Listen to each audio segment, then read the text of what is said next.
Welcome to the Black Hills 50K video. I'm gonna do this one a little bit differently. I'm gonna throw in some commentary like this throughout the video just for some additional insight on what was all going on in my mind and more input, things that I might have forgot to say during my run and all that. But as far as my goal was for this 50K, the time I wanted to get was under 6 hours. And I knew if everything went absolutely perfect, I could probably hit the 5.5 hour mark, which would have been absolutely amazing, but we didn't get that. I'll say that to start.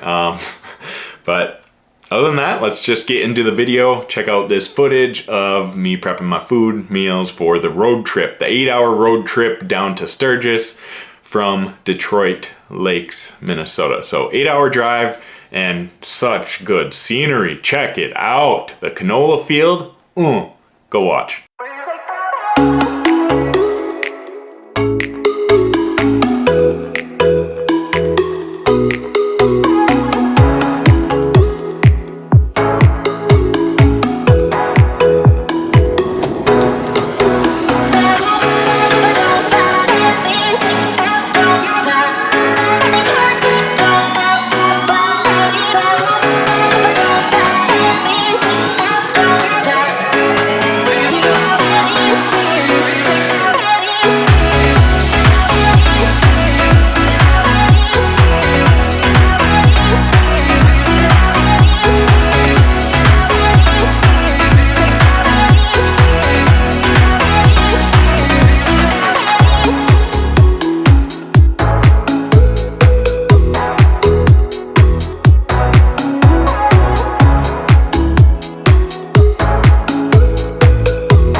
Alright, so we got packet pickup done. Now just checked into the hotel, and for the rest of the day it's 4:01 p.m.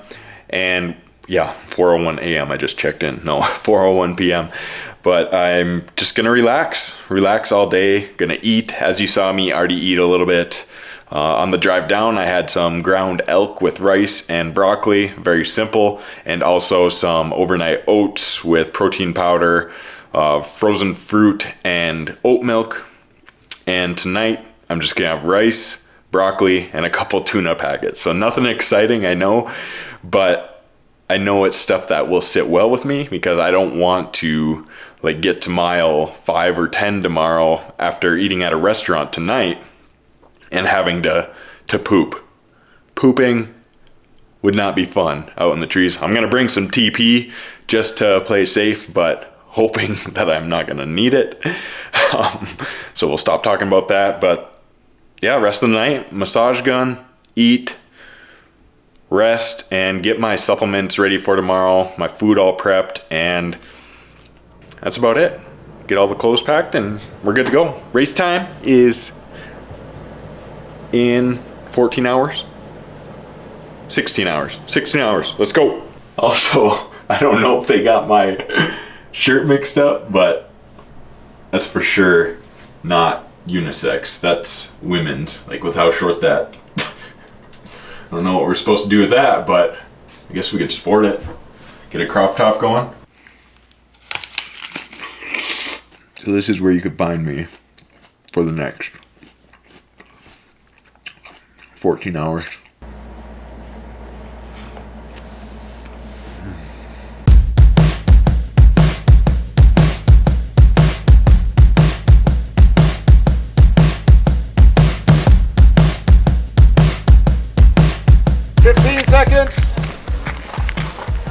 10,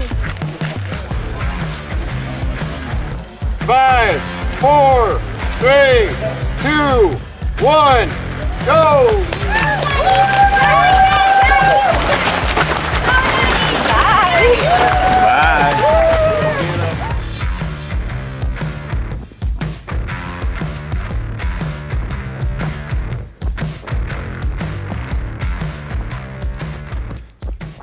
A little over 8 miles in, and just got through the first aid station about at 6.5 miles.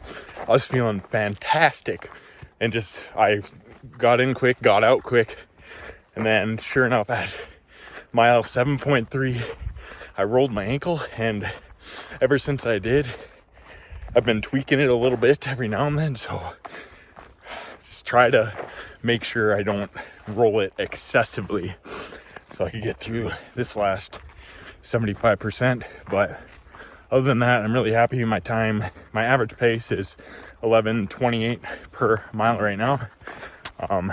There's long stretches of up and there's long stretches of down, so just trying to coast the downs and grind through the ups.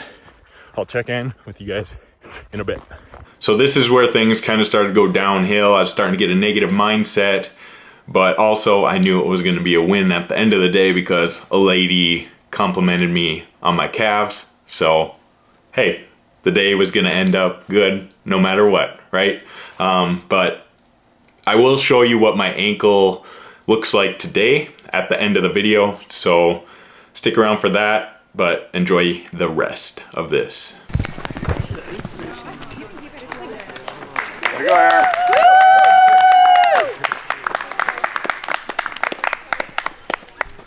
So almost at 16 miles now, and I feel terrible. I'm walking a lot because my ankles just, I'll run for like 20 to 50 yards at a time, but it just cannot hold up. I'm just like pounding my legs into the ground. I can't like run normal, so it's not good. But I'm going to finish this race no matter what. I'm not going to be happy with the time. I already know that, but we out here suffering, and it's going to be so rewarding in the end. So I'll see you guys in another like 8 miles or so. This right here is what I love about trail running or ultramarathons. Is the technicality and the randomness of the courses. As you can see that there's a lot more rocks, there's water, and this is where we went under the interstate. But just to give you an idea like how much different trail running is compared to just a road run, or like what you would do for a half marathon or regular marathon. Boy, you got her, buddy. You got it.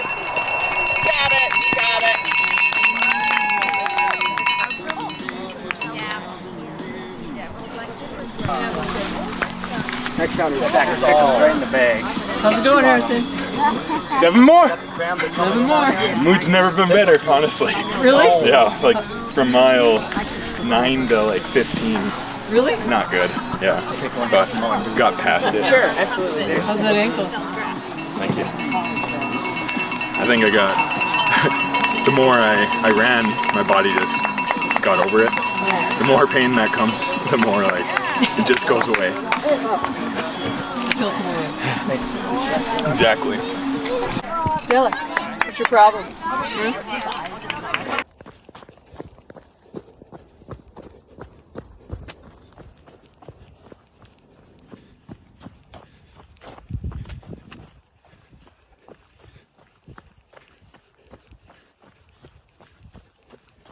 So we are at mile 26.5, 5 miles left, and honestly, once I hit that last aid station, I think that's the best my mood has been all day.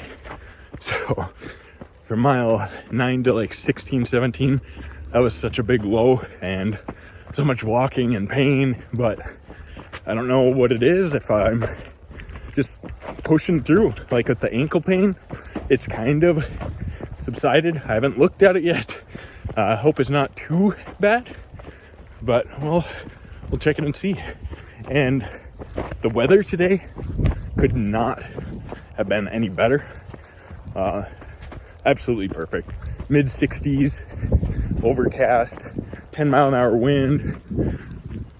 But cramps have been bad too, even though I feel like I've had a lot of sodium. But let's finish this thing up.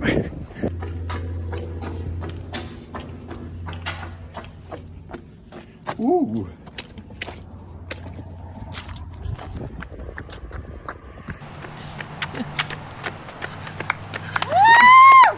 Need a beer.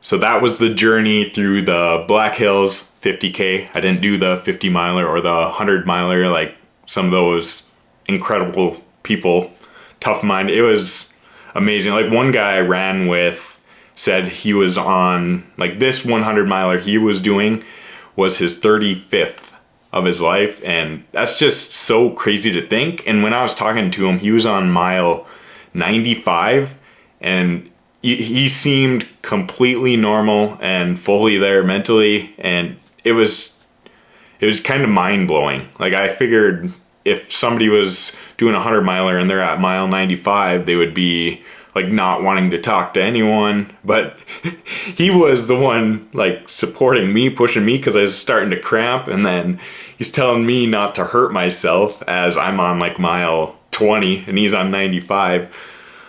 So that was a little bit embarrassing, but he's a lot more experienced and I'm no pro. This was only my second ultra marathon, but hopefully many more to come in the future. And here is what my ankle looks like today. As you can see, it's still quite a bit more swollen than the other one, and it's also got that beautiful purplish color. But as far as like walking goes and everything, I feel fantastic.